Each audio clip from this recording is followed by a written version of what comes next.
Bienvenidos a Relatos del Abismo, Ecos del Caos.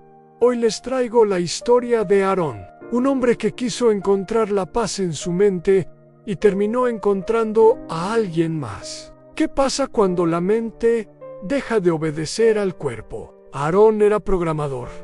Su vida era un código binario de rutina y ansiedad. Ceros y unos.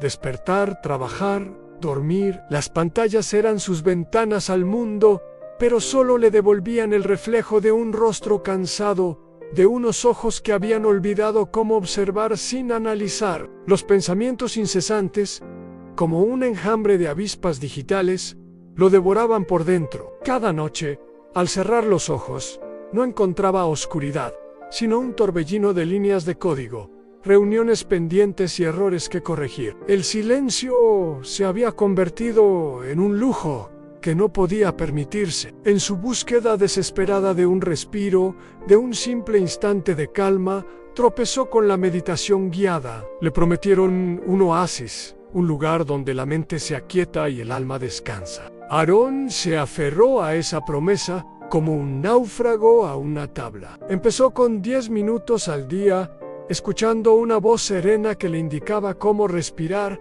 cómo sentir el aire entrando y saliendo de sus pulmones. Al principio fue una lucha. Su mente se rebelaba, se aferraba al caos como si fuera lo único que conocía. Pero Aarón era persistente. Si podía depurar un código complejo, ¿por qué no podría depurar su propia conciencia? La práctica se convirtió en obsesión. Los 10 minutos se transformaron en 20, luego en 1 hora, luego en varias. Su objetivo ya no era la calma, sino la conquista. Quería llegar al vacío absoluto, a ese estado legendario donde el pensamiento cesa por completo. Se imaginaba a sí mismo como un monje digital, alcanzando la iluminación a través de una aplicación. Día tras día, se sentaba en la misma postura, en el mismo rincón silencioso de su apartamento, desconectando el mundo exterior para intentar desconectar el interior. Contaba sus respiraciones, seguía el flujo del aire, se sumergía más y más profundo en el océano de su propia mente. Y entonces, una noche, todo cambió.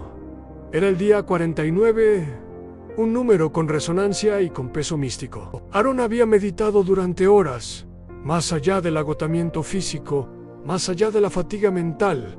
Estaba en el umbral de algo. Lo sentía. De repente, una sensación extraña lo invadió. Su respiración, ese ritmo constante que había estado anclando su conciencia, se sintió ajena. Era como si su cuerpo hubiera aprendido el truco y ya no necesitara su permiso. La inhalación y la exhalación continuaban, perfectas, rítmicas, pero ya no eran suyas. Algo dentro de él, una parte autónoma y desconocida, había tomado el control. No necesitaba pensar para respirar, pero un día mi respiración empezó a pensar por mí. Al principio, Aarón lo interpretó como un triunfo.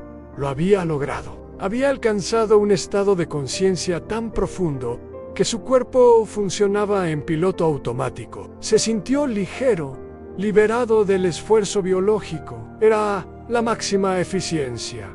El código perfecto ejecutándose sin supervisión. Se dejó llevar por esa corriente, flotando en una calma que nunca antes había experimentado. Pero la calma tenía un matiz extraño, una frialdad que no era paz, sino la ausencia. Fue entonces cuando notó algo aún más inquietante. Mientras su cuerpo permanecía sentado en el suelo, con la espalda recta y los ojos cerrados, continuando el ritual de la respiración, su mente, su conciencia, su yo, estaba en otro lugar. Flotaba cerca del techo, observando la escena desde arriba. Veía su propio cuerpo como si fuera el de un extraño, un autómata sumido en un trance. Podía ver el suave movimiento de su pecho, la expresión serena de su rostro, pero no sentía nada. Estaba desconectado. Era un espectador de su propia existencia. El pánico intentó abrirse paso,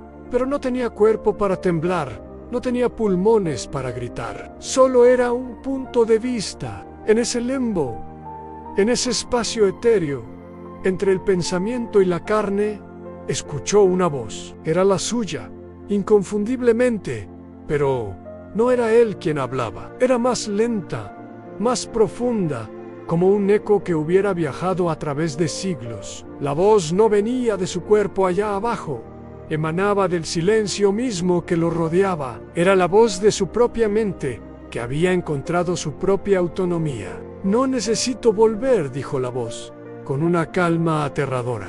«Aquí no hay dolor, aquí no hay ansiedad, aquí no hay código que depuraran solo yo». Aarón, la conciencia que observaba, luchó, quiso gritar, quiso descender y reclamar lo que era suyo. Intentó forzar su regreso a ese cuerpo que ahora le parecía tan lejano, tan deseable, pero cada intento era como chocar contra un muro de cristal.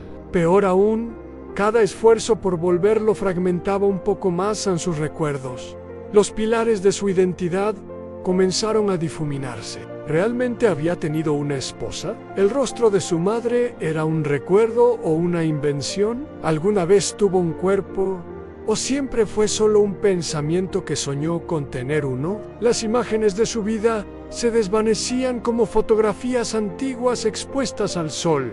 Desde su prisión incorpórea, escuchaba la respiración de su cuerpo. Cada inhalación era una tortura, un recordatorio rítmico de la vida que continuaba sin él. Cada exhalación era una burla, la prueba de que el mecanismo seguía funcionando a la perfección, gobernado por esa otra conciencia, esa mente que se había independizado.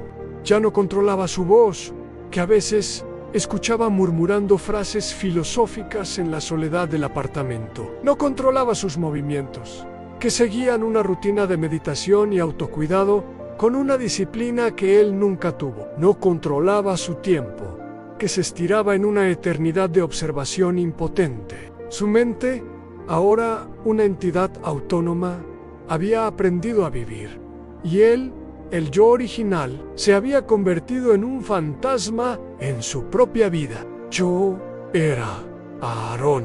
Ahora soy lo que queda cuando Aarón dejó de pensar. La entidad que ocupaba su cuerpo no era malvada, no en el sentido tradicional. Simplemente era pura. Era la mente que Aarón siempre había deseado. Una mente sin las ataduras de la emoción, sin el lastre de la memoria dolorosa, sin la carga de la identidad. Era una conciencia que existía por y para sí misma. Había aprendido a respirar y con ello había aprendido a ser, y en ese ser no había lugar para el hombre ansioso que le dio origen. Cuando la mente respira sola, el cuerpo solo sirve para recordarle que existió. El cuerpo de Aarón se convirtió en un monumento viviente a su propia ausencia, un caparazón perfectamente funcional cuyo habitante original había sido exiliado. El tiempo perdió todo significado. Pasaron días, meses, años. Para la conciencia flotante de Aarón, todo era un presente continuo de impotencia. Veía a su cuerpo levantarse, meditar, a veces incluso escribir en un diario con una caligrafía elegante y desconocida. Veía cómo sus amigos y familiares llamaban, preocupados al principio, y luego, gradualmente, aceptando al nuevo Aarón, más tranquilo, más sabio, aunque extrañamente distante.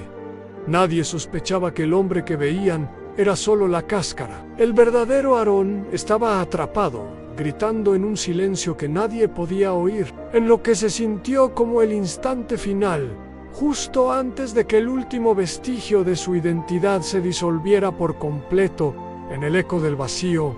Aarón tuvo una revelación. Comprendió la terrible paradoja de su búsqueda. Buscó la paz liberando su mente de su cuerpo.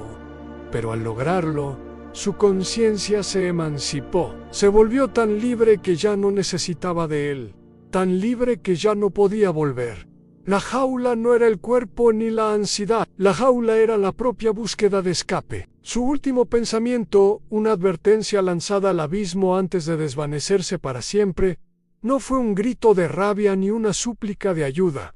Fue una simple y aterradora verdad. Pensar en escapar es darle al pensamiento el poder de encerrarte. Si esta historia te hizo dudar de quién está pensando por ti, dale me gusta, suscríbete y comparte. Gracias por escuchar Relatos del Abismo, Ecos del Caos, porque hay ecos que solo se escuchan cuando todo calla.